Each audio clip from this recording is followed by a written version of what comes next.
Because if there is no suffering, there is no happiness. If there is no left, there is no right. If there is no above, there will be no below. And that is the teaching of interbeing in Buddhism. This is because that is.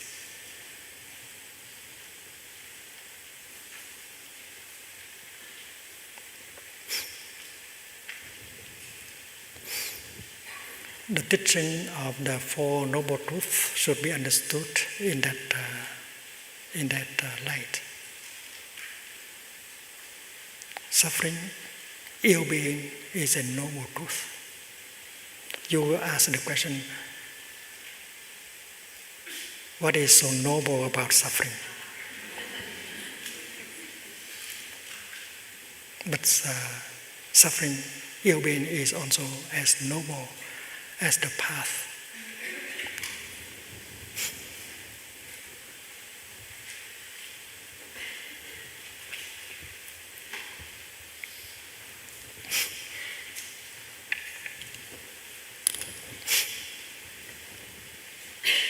The first noble truth is ill-being, dukkha.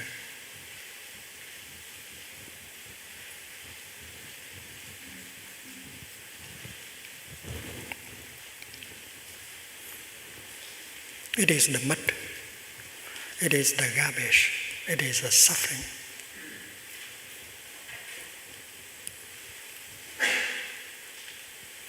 And you know that if suffering is there, something is there also at the same time. Like the left and the right. If you confirm the existence of the left, you have to confirm the existence of the right. Because the left can never be without the right.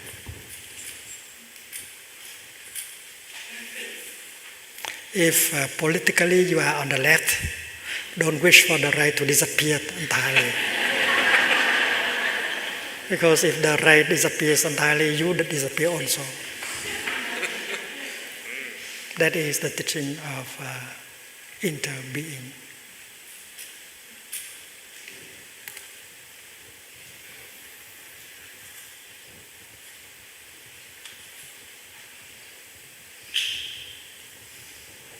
Sahabu.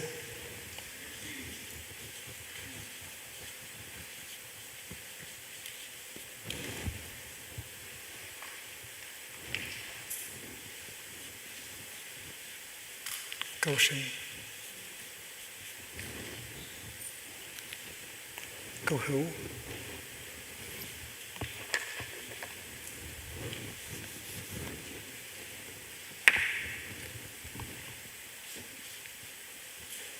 Hữu means be. You are together. You cannot be by yourself alone. You have to interbe with all of us. If the right is not there, the left cannot be there either. So when God say, let the light be, the light said, my Lord, I shall have to wait. And God said, what do you have to wait for? I wait for the darkness so that we can manifest together. And God said, but the darkness is already there. And the light said, in that case, I am already there. Because the right and the left, they can only interact. Then they cannot be by themselves alone. The above and the below, the same. The subject and the object. The creator and the creator. Created. All pairs of opposites are like that. And that's why when the Buddha confirms the existence of ill-being, he confirms at the same time the existence of well-being. If well-being is not there, ill-being cannot be there either. And well-being is the third noble truth, and that is the cessation of ill-being.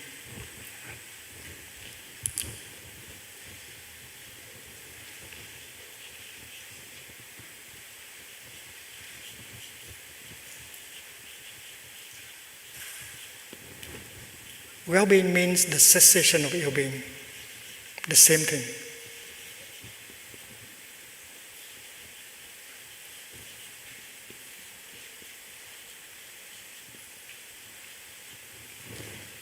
It is like light.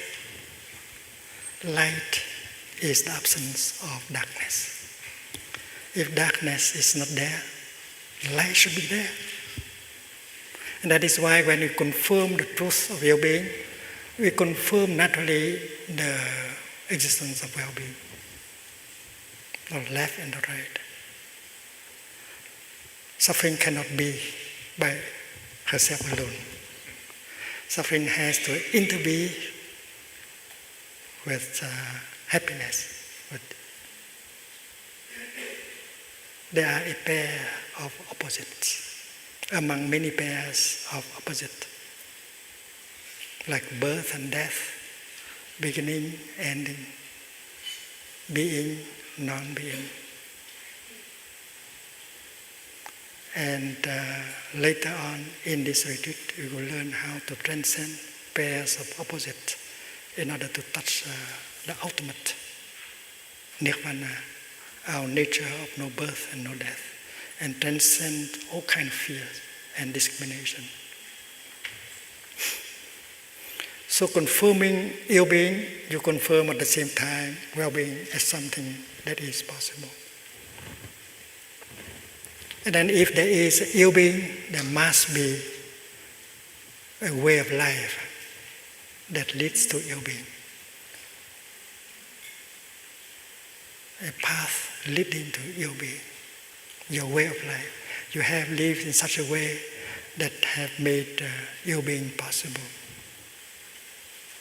So looking into the first noble truth, you can see the second noble truth, which is the making of ill-being.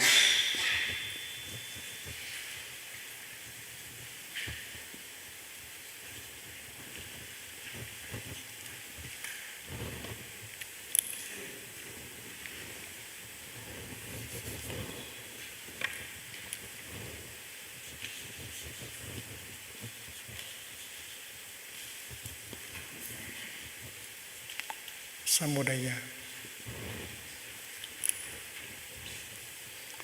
You don't have to look for the second noble truth elsewhere. Just look into the first noble truth and you find the second. Suppose you have a depression. Your depression represents ill-being. And if you look deeply into your depression, you find out where it has come from. You have lived in such a way in the last 6 months that it has made your depression possible. So looking in the first noble truth, we can see the second noble truth. You have consumed in such a way that make ill-being possible. In Buddhism, we speak of the making of ill-being also as a path, the path leading to ill-being. The fourth noble truth is also a path, but a path leading to well-being.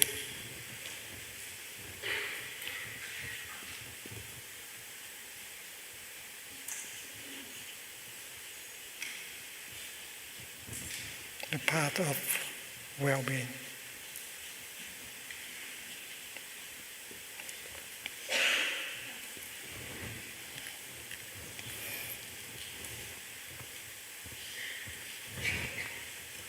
So the second noble truth is a kind of path also, the path of ill-being, the path leading to ill-being.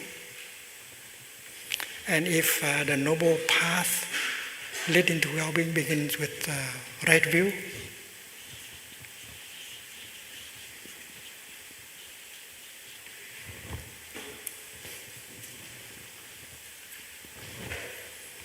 and the path leading to well-being must begin with the opposite, wrong views. It's so simple. Easy enough.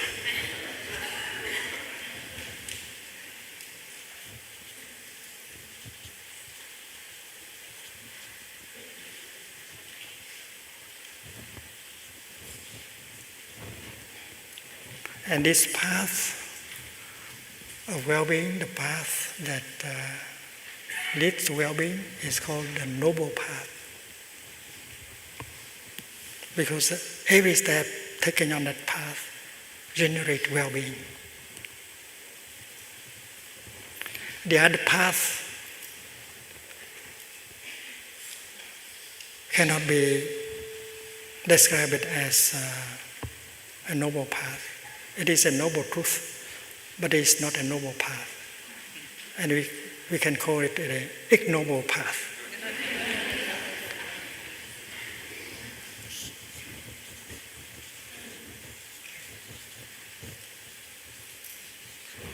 Because each step made on that path generates ill-being, while each step made on this path generates well-being. Well-being can be found in every step, in every breath. And ill-being also can be found in every step or every breath. Hell and paradise are both available in each step. But in the teaching of Buddhism, the second noble truth can be described as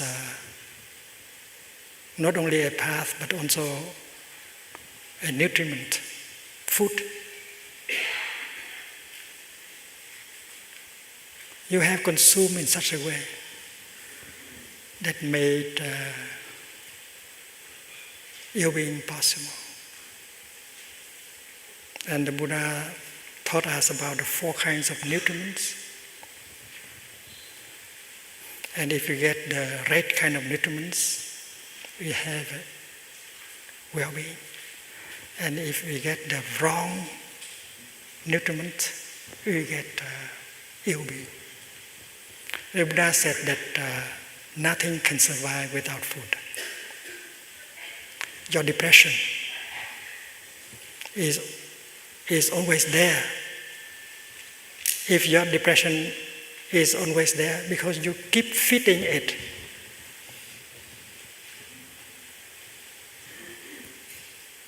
If you know how to deprive your depression of food, she will have to die in a few weeks.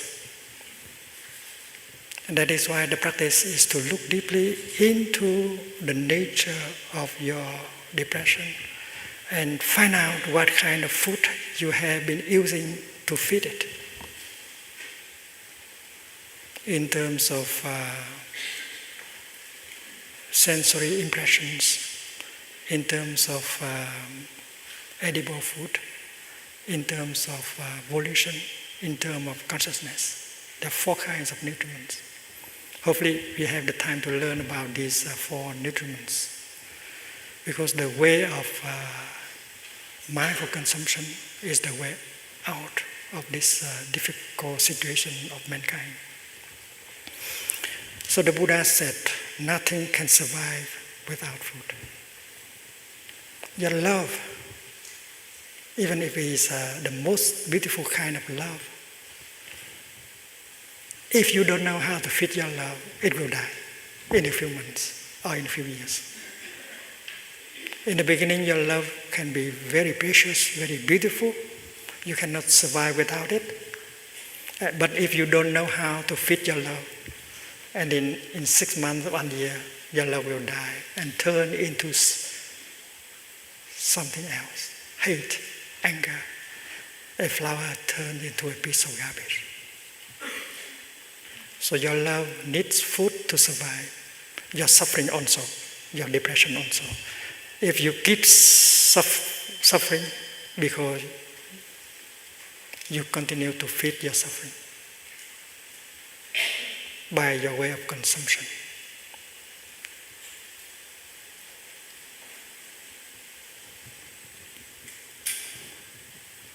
So the second noble truth and the fourth noble truth can be described as a path, but can be described at the same time as nutriment.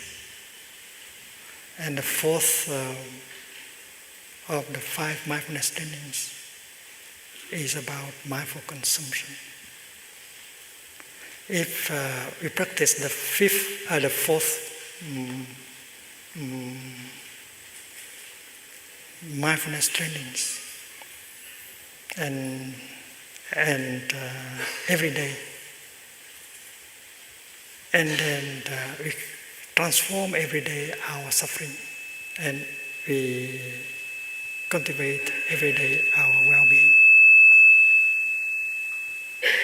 I think later today, there will be a presentation of the 5 mindfulness trainings, and the fifth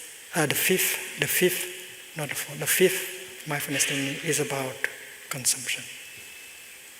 Mindful consumption will heal us and heal the world. And mindful consumption is the noble path leading us out of this difficult situation of ours.